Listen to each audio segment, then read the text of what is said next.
Good morning, students. Once again, I welcome you to my video lectures on signals and systems.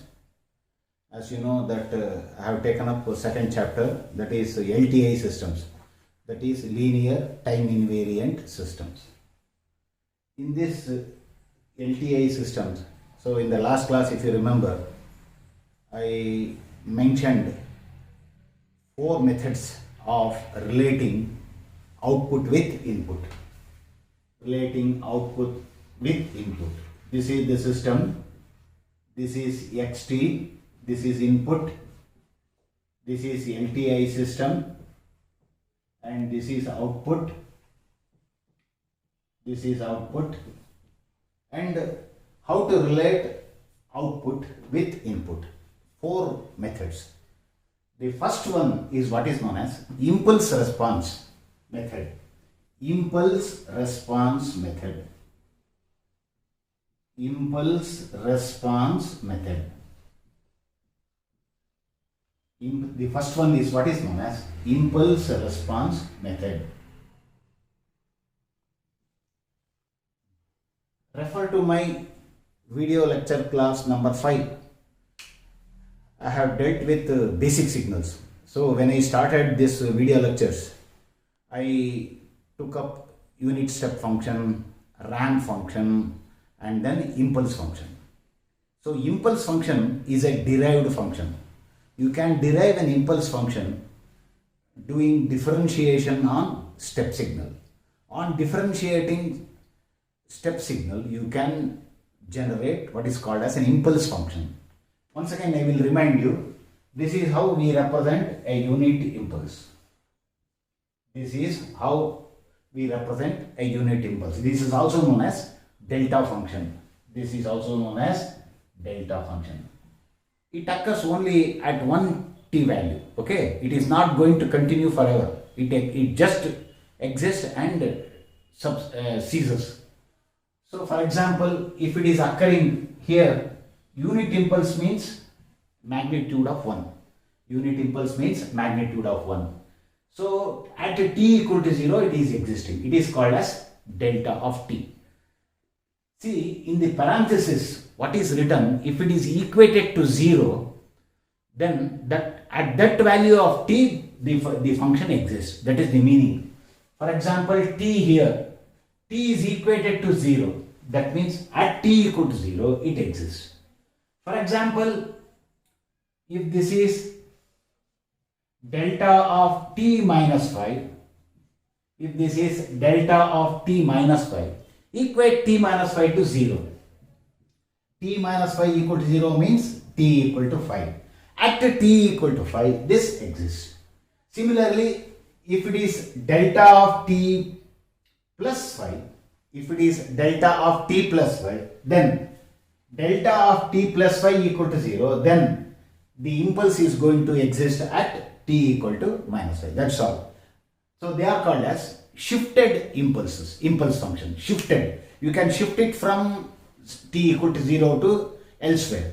So that is the terminology used with the impulse functions. So you keep it in mind about these points when I take up impulse response method. Now with this background, it is more than sufficient. Now impulse response method. So impulse response method of relating output with input. Now first I will take up discrete signals. First I will take up discrete signals. Once, because concept wise, it is advisable for students to take up first discrete signals, then continuous time signals. So in discrete signals, impulse response method is also known as convolution. It is also known as convolution sum. Convolution sum. Convolution integral is different. If it is in the case of continuous time functions. In the case of discrete signals, it is what is called as convolution sum. Convolution sum. So we come across what is known as convolution sum. Now I will take up this impulse response method. Now I will relate yt with xt and I will start in this manner. First, in this impulse response method, first, what is Yt? Yt is equal to, as I told you earlier, it is nothing but transformation on signal. So T of x of t, T of x of t, it is called as Yt. Yt is equal to transformation on xt. Now we have taken up discrete signals. Therefore, here I will change xt to xn and yt to yn. Yt to yn. Now here also yn t x of n. Now you are familiar with discrete signals. For example, x of n is like this. For example, x of n is like this. X of n is like this. X of n is 3, 1, 2. What does it mean? At t equal to 0, a value of 1. At t equal to 1, a value of 2. And at t equal to minus 1, a value of 3. Is it not? This is graphical method. 1, 2, 1, 2, 3. 3 at t equal to 0, at n equal to 0, n equal to 1, then n equal to minus 1. This is what is called as diagram representation of sequence. So xn is 3, 1, 2. 3, 1, 2. Now I will write xn in another form. It is what is known as summation of weighted impulses. Summation of weighted shifted impulses.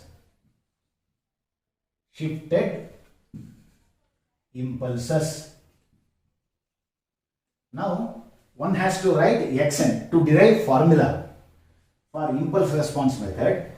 One has to write xn in this fashion: summation of weighted shifted impulses. I will explain.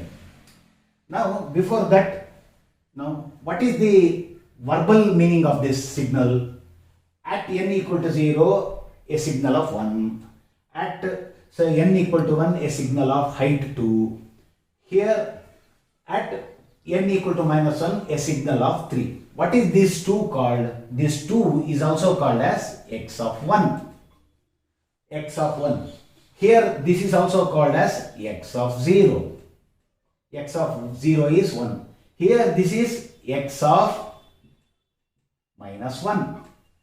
So a height x1, x0, x minus 1. Now I will write this xn in summation form. Summation of weighted impulses. So I will write like this. T x of n. Now I will write like this. Now I will write xn as x of 0 delta of t. Delta of n plus x of 1 delta of n minus 1, and this as x of minus 1.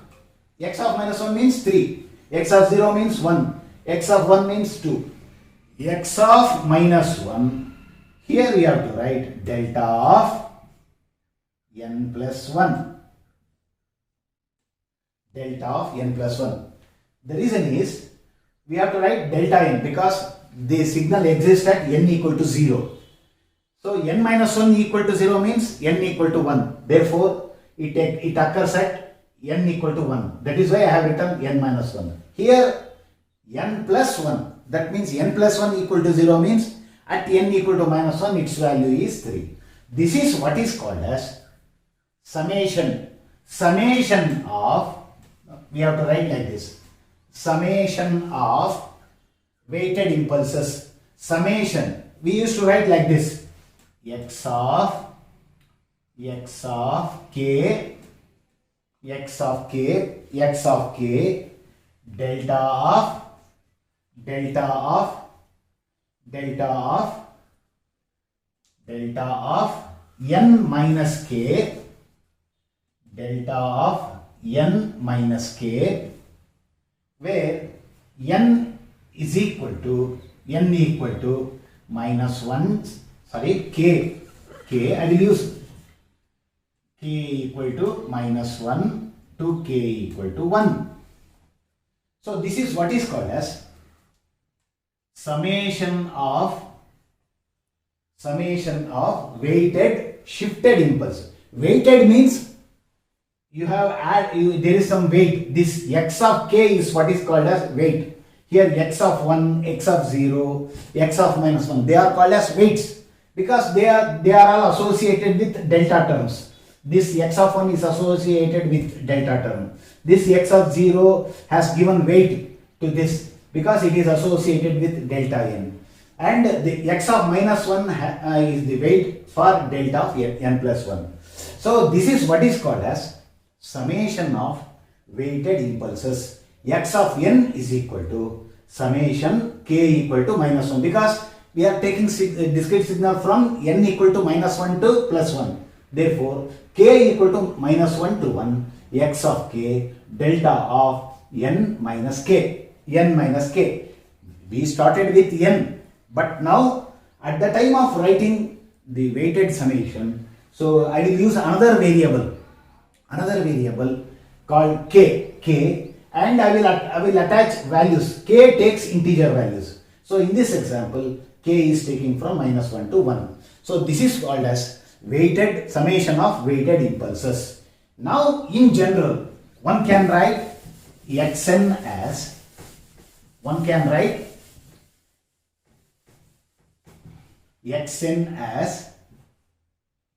now in the example I gave, it was from minus 1 to 1. But generally, it extends from minus infinity to plus infinity. Therefore, x of n is summation k equal to minus infinity to plus infinity x of k, then x of k, delta of n minus k.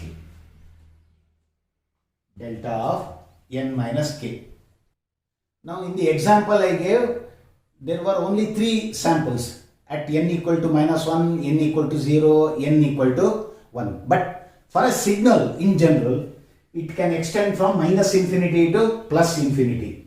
That is why I have taken summation x of k, delta of n minus k. K takes values, integer values from minus infinity to plus infinity. This is what is known as summation of weighted shifted impulses. Now what I will do now is I will replace this here. Okay, I will replace this here. Now t is equal to summation k equal to minus infinity to plus infinity x of k, delta of n minus k. Now I have replaced xn by this. Now x of k is a constant. Now I will take transformation for the whole term. Now what I will write now, y of n is equal to summation k equal to minus infinity to plus infinity. X of k are all constants. So x of k are all constants. x of k, then transformation. You take transformation. You transfer the transformation for this one. T of delta of n minus k. Delta of n minus k. Now, what is this delta of n minus k?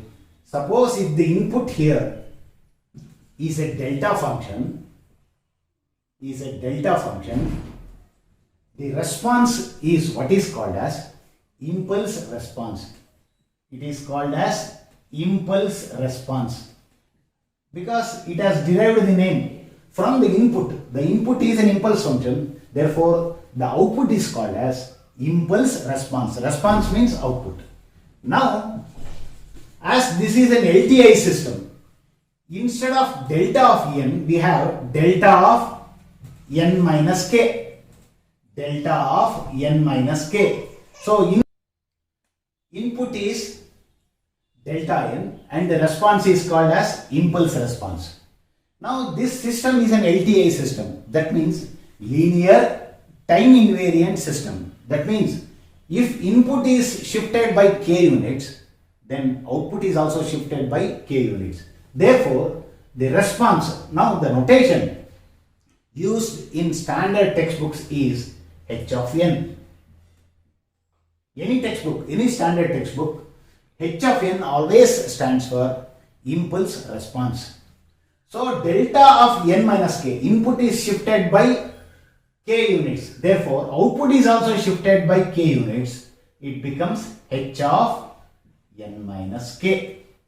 H of n minus k. It is what is called as shifted impulse response.